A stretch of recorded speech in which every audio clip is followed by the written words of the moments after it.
porque quando a gente está lendo essas palavras da Bíblia, às vezes eu me questiono. E quando eu ouvi a imagem do que seria isso, numa das pontas do cajado, ela tem 3 cordas. E essas 3 cordas, elas são usadas para corrigir as ovelhas quando elas saem do caminho. Na outra ponta, ela tem uma ponta curvada, como se fosse um guarda-chuva. Então eu levei aquilo para a nossa vida de hoje em dia. Como é que o Senhor pode proteger e guardar ao mesmo tempo? Quando nós estamos desviando do caminho do Senhor, quando nós estamos indo para algo que não é para nós, o Senhor, Ele nos permite sofrer. Ele nos permite passar por aflições neste mundo. Esse é o cajado do Senhor que está ao mesmo tempo te permitindo sofrer, mas que mais à frente Ele vai te consolar, porque Ele vai te endireitar do caminho para qual você está se desviando. Ele vai te puxar com mão de amor, porque aquela mesma dor que foi usada para te deixar deprimido, entristecido, vai ser a mesma dor que o Senhor vai te usar para consertar e botar em pé, de volta na casa do Senhor. Aquela mesma dor que um dia te fez sangrar, fez doer, fez você pensar em desistir, vai ser a mesma dor que o Senhor vai usar para te levantar e te colocar mais forte, irmãos. É muito lindo quando você para olhar isso. E eu falei, Senhor, mas não é que é verdade, porque a minha vida foi um exemplo desse. A dor que eu perdi meu esposo, que eu cheguei ao fundo do poço, foi a mesma dor que me motivou a buscar o Senhor. Então o cajado do Senhor, Ele está sempre ao nosso lado, nos consolando, nos colocando de volta. E aí li aqui na parte que Ele fala que Ele faz descansar em verdes pastos. Irmãos, eu fui pesquisar em Israel como são esses verdes pastos. A imagem que vinha à minha mente era um pasto tranquilo, verde, cheio de graminha, né? Quando vocês chegarem em casa, se vocês puderem, pesquisa como são esses campos. Irmãos, são terrenos pedregosos, são terrenos no deserto, onde é uma dificuldade danada de passar por ali. Às vezes os pastores atravessamos a ovelha até os dias de hoje, eles passam dias caminhando quilômetros, dependendo do lugar, para achar uma água, e o pasto ele não é verde. Então o que o Senhor está chamando a nossa atenção? Não é porque o que você está olhando não é agradável, que quando você chegar lá no final, não vai ser o que eu te prometi. Eita glória! As circunstâncias estão te mostrando algo diferente, que eu não estou contigo nesse caminho. Não é porque o que você está vendo é pedregoso, é difícil, é árido, é seco, que eu não estou com você nessa caminhada. Porque durante essa caminhada o pastor vai lá, atrás da ovelha, guiando ela, ajudando ela, provendo mantimento. Os pastores, eles procuram águas em poços. E haja dificuldade para achar poços nisso aí.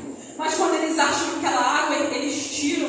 E algumas ovelhas, elas têm medo de beber essa água. Irmãos, quantas vezes nós entramos na casa do Senhor e nós temos medo de beber da água da vida?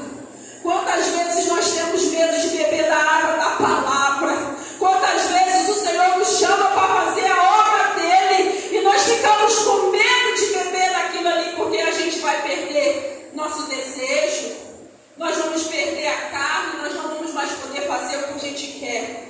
Mas irmãos, a água é a água da vida. O Senhor, Ele vai te matar a sede de algo que você não vai ter em lugar nenhum.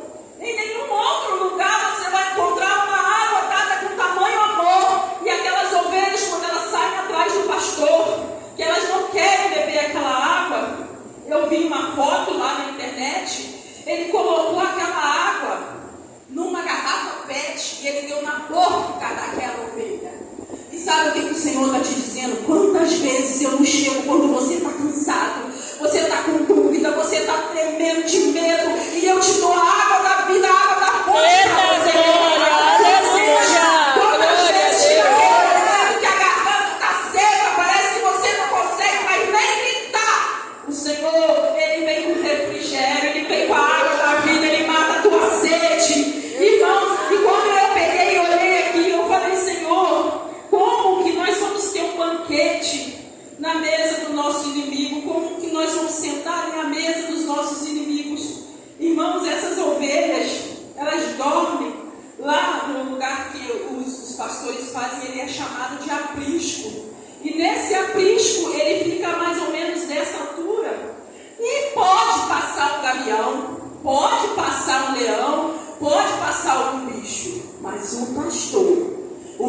pastor, mesmo que você esteja no terreno aonde tem inimigo, aonde você esteja correndo risco, aonde tem uma dificuldade, o Senhor vai estar ali junto contigo, sentado naquela mesa, para você ter assim um banquete perante os seus inimigos, porque os inimigos vão chegar, vão te rodear, vão tentar te derrubar, vão tentar te parar, e na manhã seguinte está você lá atrás do pastor. Deus, aleluia, Jesus, glória a Deus. Perante os seus inimigos. E depois eu cheguei no último estrofe, eu falei, Senhor, tem mais. E ele disse, minha filha, tem mais uma parte que você precisa passar para o meu povo. Eu sei que aqui diz, unja a minha cabeça com óleo, fazendo o cálice transbordar. Sei que a minha bondade e fidelidade me acompanharão todos os dias da minha vida. E eu voltarei à casa do Senhor. E aí eu falei, Senhor, ainda há de seguir com a bondade e fidelidade para quem é tão teimoso. E eu estava pesquisando aos pastores com as ovelhas.